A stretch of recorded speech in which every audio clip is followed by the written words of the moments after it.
Welcome to the Businessmen and Women of Color podcast. I am your host, Ann Alston, and it is my pleasure once again to bring quality programs to all of you. I am so excited to be here with another amazing speaker today who's going to talk to us about diversity, equity, and inclusion. I'm pretty sure that everybody is going to be interested to hear what she has to say. I know I am. In addition to that, I want to encourage everyone to please listen to all of the podcasts that is listed on this page. Please take the time to read their bios, and if you want to network with them, their contact information is on the page. This is an awesome opportunity for you to get really good information, especially if you're a career seeker or a fellow business owner and you need some business or career advice. So just in case you didn't know, the purpose of this podcast is to share business and industry information and to also encourage career seekers to enter their line of work. I would also like to take a moment to thank our corporate partners, a family of authors, Butler Armstead Consulting Solutions, Human Resource Learning Center, J&F Enterprises, and Women Offering Wealth, along with other business partners and sponsors who's helping to make this event a success. Well, today we have a really dynamic speaker here who I got the pleasure to watch one of her videos and watch her stand there and really talk about what she is really passionate about. And she is here today to talk about diversity, equity, and inclusion in the workforce. And this is one of the topics I would say in the last year or two for me has been one of the ones that's talked about a whole lot. There's different avenues of it. People have different meanings. Some businesses don't even really know how to deal with diversity, equity, and inclusion. So I'm hoping Stacy is here today to help us problem solve this thing. So I want to get into her bio. Stacey Gordon is an MBA, and she's a very creative problem solver and a dynamic, charismatic speaker. She's very resourceful, and she's also a career strategist. She's the author of 2 online courses from LinkedIn, which is an online platform, and she's also an expert facilitator of different workshops regarding professional development and career advancement. She also has a book entitled The Successful Interview, which was #1 in the Amazon Hot New Release in the job hunting career category. And she has been featured in different articles, and she's also contributed in different articles with Essence, Black Magazine, and she's also blogged for Forbes Women. So welcome to the podcast. Thank you. Excited to be here. Awesome. Well, thank you. I appreciate being here today, and always excited to talk about the topics of diversity and inclusion. As much as there are days when I wonder, I ask myself why am I doing this? Because I feel the pushback. And I'll start off with a kind of a little bit of a story where I was talking to a couple of friends of mine, and we get together, we have a mastermind group, and we need that group because there are days where you are talking about diversity and inclusion and equity, and all you get is pushback. And I ask myself, what are people so angry about? Why are they so upset that I'm talking about diversity and equal opportunities? Why is this a source of pain for some people? And it's frustrating. I come home some days and I'm frustrated. I'm upset, and I'm just disgusted with the world at times, to be honest. And then I have to keep reminding myself that no, we are doing good work. In order to make a difference, you have to keep pushing through. And really what it is that, as you said, Anne, is that people don't always understand what we're doing. And I love the fact I saw somewhere on the internet that someone said, this is not like pie. If I cut a slice for you, it does not reduce the slice for somebody else.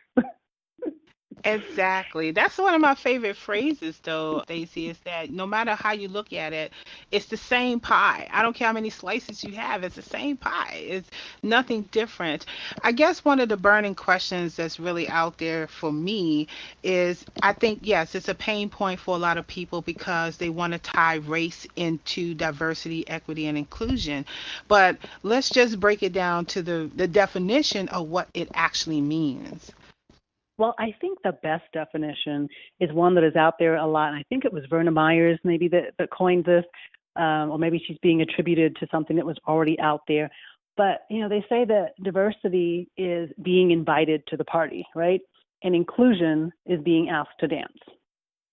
And that's really all it boils down to. And whenever I'm talking about diversity and inclusion, I'm always saying it is very simple.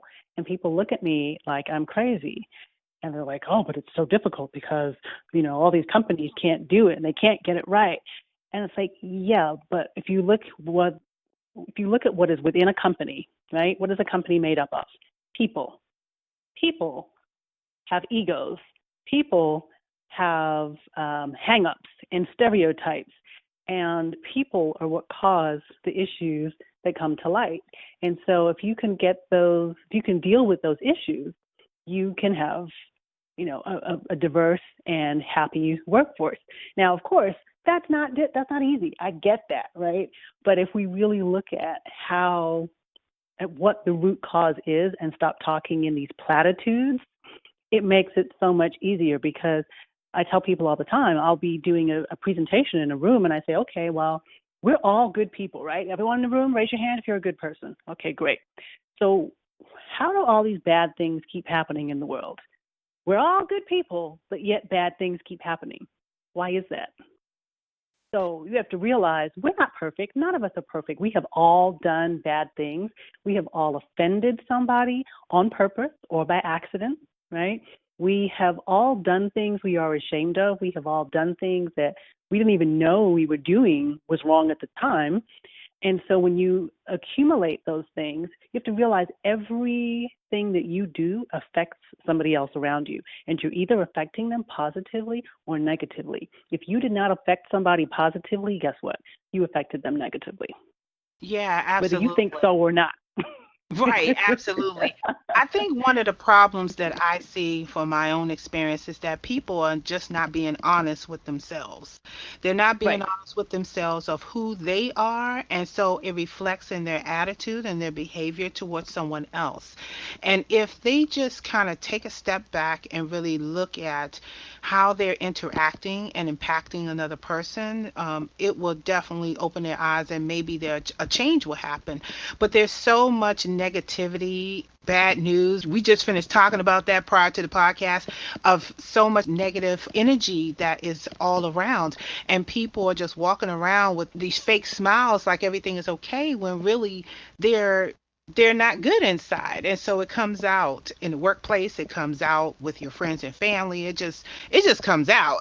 And right. I think people need to, especially in the African American community, we need to take a pause and really understand where we are and how we can fix the solution. There is help everywhere if you just seek it. And some people feel like I don't need any help. I'm not include everybody in what I want to do, but your action speaks differently. Right. That's just what I've noticed in terms of my experience in the workforce. What do you think? Yeah, and it's a lot of it comes down to habits. Again, it goes back to we are not normally bad people, right? There's nowhere are we saying that because you have a bias against someone or because there's a stereotype that makes you bad. It's not a good or a bad thing. It really isn't. But what it is an awareness thing. We have to be aware, like I said earlier, that what we do affects other people. And if we care about that, if we say we care about that, then we really have to start thinking about that. And I think what happens is we're selfish as a society, especially in the United States, more so than I think some other cultures that are much more communal based. We are very much about what's in it for me. And so in our striving to be the best, to be on top, to get that raise, to get that promotion, to get the plum assignment, we're just thinking about what we have to do to get there. And we're not thinking about how our actions are affecting others around us. So that's not us striving to harm someone else or to be mean or racist or sexist or anything, right? It's just really us plowing through like a bull in a china shop and not thinking about others. So I think part of having a diverse and I can say happy society, but at least a society that can get along and work well together, is we have to really bring back empathy and caring for others. And I think that a lot of that has gone by the wayside. I used to talk about, human resources, putting the human back into HR, right? There's a reason it's called human resources Right. because it's about the people.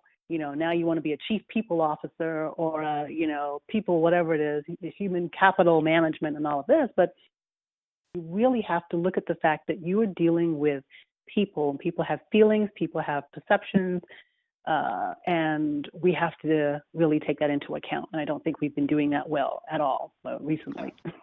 Okay, so here's another burning question. Do you think management precipitate this behavior with the staff in terms of not being able to effectively work together in terms of DEI? Okay, so I mean, I'm just asking that question because some people feel that it's management that's doing it. Some people feel that it's staff bringing the behavior in, and I kind of want to get your perception based on your experience, what you have seen in your teachings of diversity, equity, and inclusion. Right. I think it's a mixture of both, right? So where we talk about things happening from the top down, when when management has that kind of an issue or a perception, if they're not handling what's happening in the office, then how they handle situations is looked at by everyone, right? And everyone goes, oh, so this is what we do when X happens, right? So now when Y happens, they know that, okay, this is how it's going to be taken care of. This is what the situation is going to be. This is how it's going to work. So we learn what to do, right? We learn the behaviors. So where management has the opportunity is to model the behaviors that they want to see within their organization. But a lot of times, again, when I go back to that selfishness, right, we value profits and we value productivity over doing what is right sometimes. So when you have someone who's behaving badly, I mean, look at Uber recently, right? They just had the situation where somebody who was sexually harassing someone else within the organization, and did they let him go or discipline him? No, because he was performing well. So you have now told your entire organization that you value performance over treatment of others within your company. Wow. Wow. That is very profound, that point that you made, that you value performance and profits over someone's. I'm just floored about that because I see it time and time again.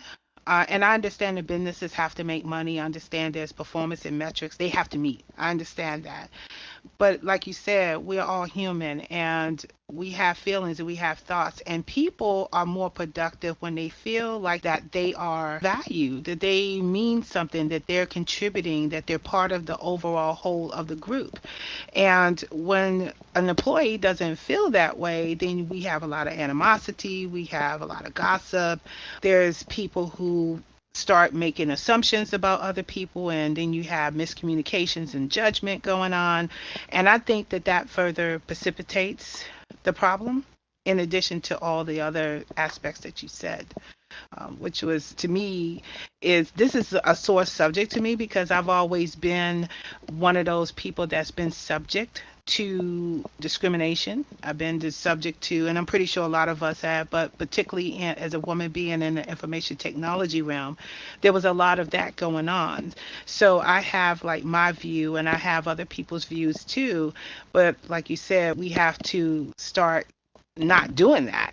We have, and what is the big deal? Is it because it costs too much time, too much money? Is it because you don't want to invest in it? You don't care? That to me is like the sore spot of what I see out there. Yeah.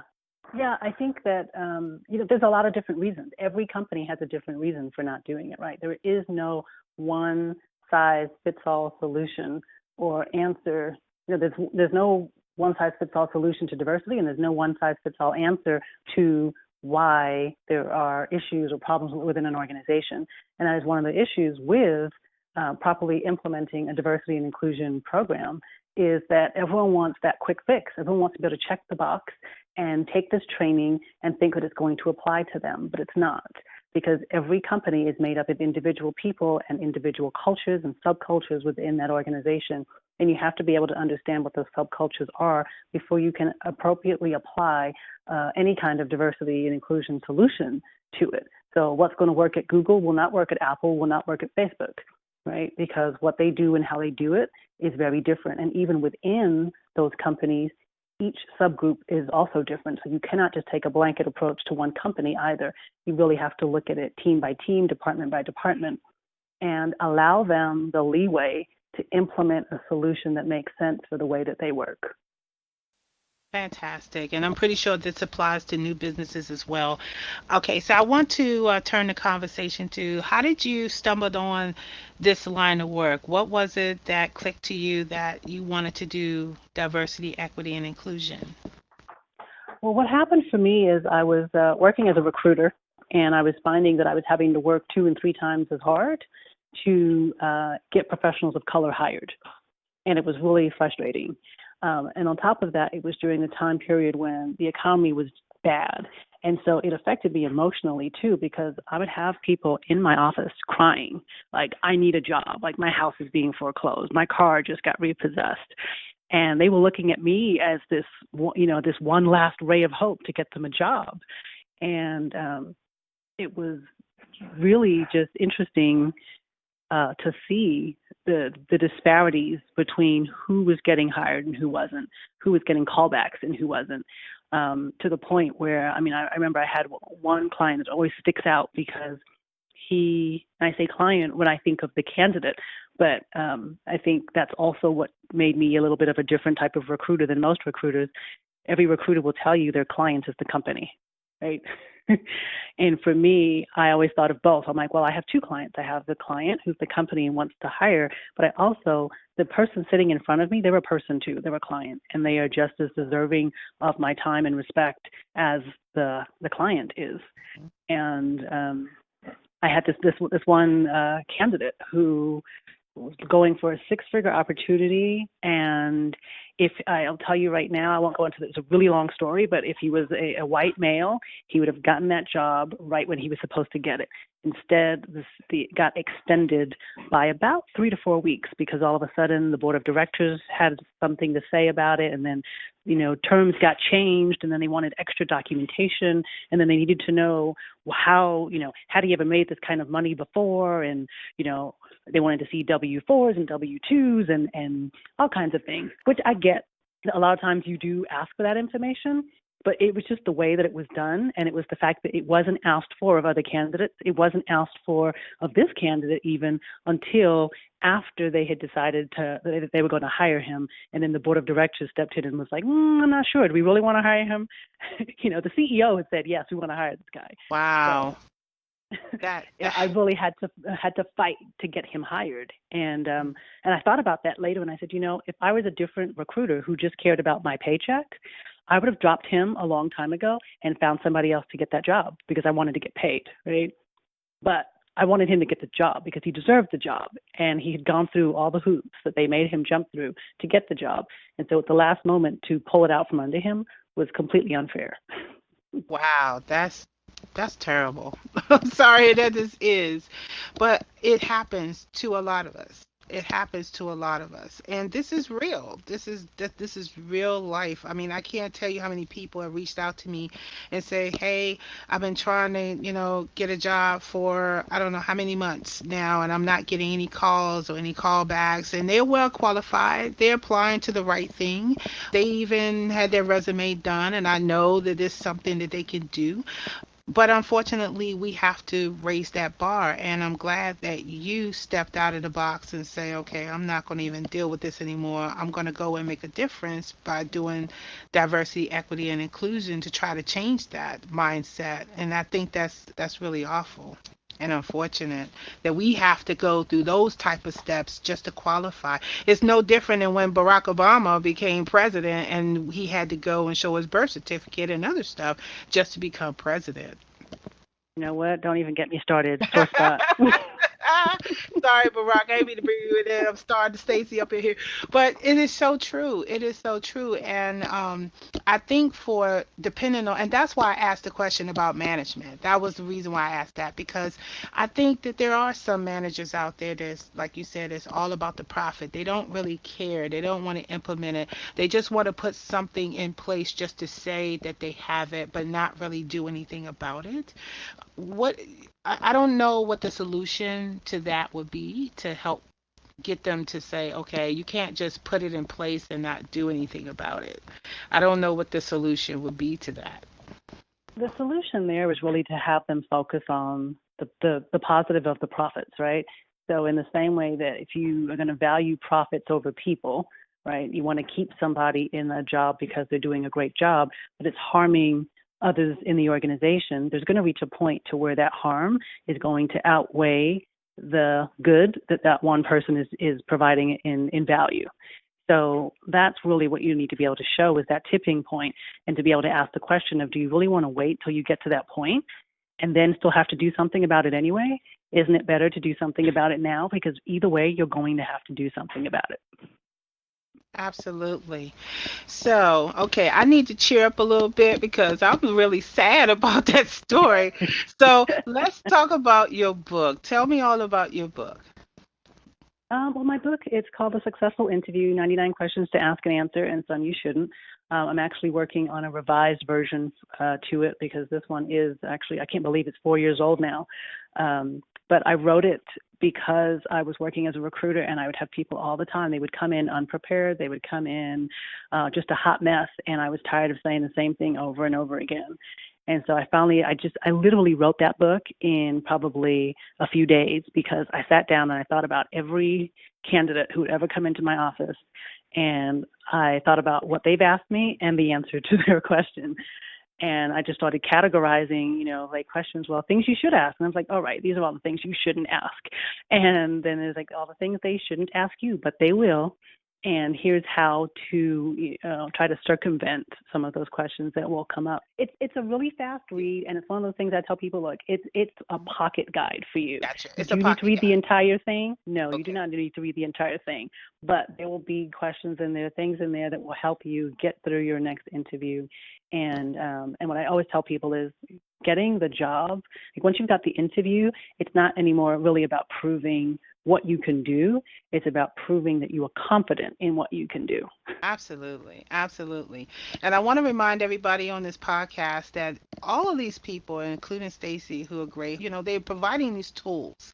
They're tools to help you. So it's only a few dollars. Just go to the website that's down on her page, click on it, pay the $9.99 or whatever cost it is for the book. Because here's the thing, these people live and breathe this. They live and breathe it. They know what they're doing. They've already helped people. So why not? Why not support small businesses by buying their book so that you can have the tools? That's the whole purpose of this podcast. And so, first of all, I like the fact that you wrote that. It also partners with my career transition book, which actually talks about how you transition careers or transition industries. And all of these things are developed because we know what it's going to take for you to get to that next level. And you definitely do not want to have a story that ended like that gentleman. He was trying to get a job and he got pulled from under that. And so we have to work together to help each other. So please, I'm telling everybody now, go to her link and buy her book. It's really, really easy. It's already number one on Amazon, hot new release. So let's keep it at number one. You also do contributing articles for Essence. Talk a little bit about that. Yeah, I've written a lot over the years. I contributed to an article on Essence that talked about work and wealth. That one's way back when. I also have contributed to articles for Black MBA Magazine and for Monster.com, for the Career Attraction blog, for Forbes. And it really all boils down to the same thing. It's information that talks about what you need to be able to move forward and taking control of your career, which coincidentally is actually the title of a presentation I'm doing in London next week. So I will be talking to a group of women who are in the STEM careers and talking to them about what it means to be able to move forward in your career and stop waiting for advancement opportunities to be brought to you, but how Yes, do you curate those opportunities for yourself? How do absolutely. you find that, Yes, absolutely. And I really applaud for that because we can't keep waiting for someone to say, "Oh, I'm gonna promote you," or something of that nature. You have to create your own opportunities. And so the two online courses that you do in LinkedIn, are those similar courses that's like tied to They your are. book? It's interesting. The first one is on resumes. So that one has been viewed more than 350,000 times, which is awesome. Wow. uh, Worldwide. So that one is on resumes, and I get people from Australia and Korea being like, "Hey, I love your course. It's great." And I was just like, "Well, that's wonderful." That's great. All right. The second one is more for hiring managers. It's on diversity recruiting. And I did that one because, again, I was just tired of people saying that, oh, if you want to be diverse, you have to lower the bar. And I'm just like, wait, what? No, I did not say anything about lowering the bar, didn't say anything about reducing requirements. All I said was you need to be more diverse in your hiring practices. And the fact that you're going to say that to me makes me realize you really need this course. Oh my goodness. Oh my goodness. Okay. Well, you know what, everybody? You need to go and just take a few minutes and do the course. And so, yes, I'm promoting a lot of this stuff that people do on this podcast because these things, this knowledge that they're sharing, it is so needed out there. So, once again, I'm going to encourage everyone to please visit all the pages.